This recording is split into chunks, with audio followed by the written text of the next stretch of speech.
So releasing music is big. Before you release music, you likely want to make sure that you have the best songs. Getting into a songwriting practice is important. It's something that does not have to be done independently. You have the songs that you're going to write by yourself, but then you also have to find collaborators. One of the best ways to get better is to learn from other people who write songs. There's a group that I run on the first Friday of every month and on the third Friday of every month. First Friday of every month, we have collaboration social. So I do this on Clubhouse, and I want you to join it. Essentially, the way that it works, different people come in, they join the stage, and one by one, we kind of go through, introduce yourself, give us a strength and a weakness. I'm a good lyricist, but I'm not good at production. But I don't write songs. Like, somebody else might come in and, well, I'm a great top liner, but I'm not great at lyrics, and I do a little bit of production, but I do play guitar. Those are good 3 people to have together because all of their strengths complement each other's weaknesses.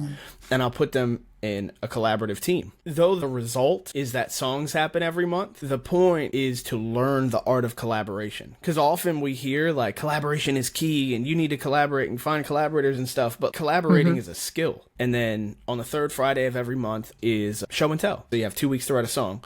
They present the songs that they've written over the last 2 weeks, and then they talk about the collaborative process. It's all free. You know, it's just community-based. Amazing. So that is important. The songwriting. I like that. We're going to also break things into categories. There's a category of skills that you're trying to have, a different category, research. Then there's execution, stuff that you can actually execute against, booking shows, figuring out what booking agents are responsible for these venues that you want to get into. Before we even do the releasing of the music and writing the songs, it's important to do the research to find out who your audience is. Like, who do you want to speak to? Who do you want to speak to, or who do you want to speak for? One of the best ways to identify your audience is to figure out who you are. Do these questions and it can provide these results. I think that's valuable. I think that's something that all artists should participate in, just to have those statistics to pull from. Well, this is what any company selling a product would do. Makes sense. Right? And so typically we tend to tell artists, think of yourself like a business, like you're a walking business, you're an entrepreneur. Most artists are people who are freelancers that pay themselves. Their money does not go into a separate account that's a business account, and they're not allotting a budget for business expenses.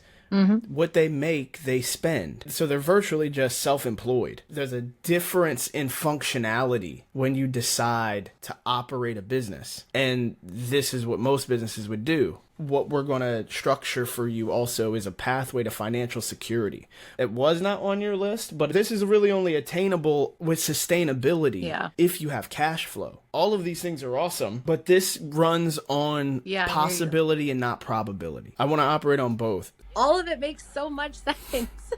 I'm like, how come I didn't know about this? But that's why we're having this conversation. You do know. I just want to frame our mind in like empowering and empowerment. We do know because we're here and we're alive and we interact with the world. Whether we decide to pay attention to how we are interacting, we're just going to change our relationship to the things we already relate to. What you just said was brilliant. It's like, we do what we do, and whether we're paying attention to why we're doing what we're doing, that's really what we're talking about. But why do I feel the need for a pop of color? And why is it that when someone asks me to take out my piercings, it's a no for me? In the beginning, I was like, oh, they look cool, they look pretty. But now they're like a part of my identity. And I'm going to get you all the material so that you can start going through this. So that way, the next time we have a conversation, all of that will already be together and we can like kind of move it into the next phase.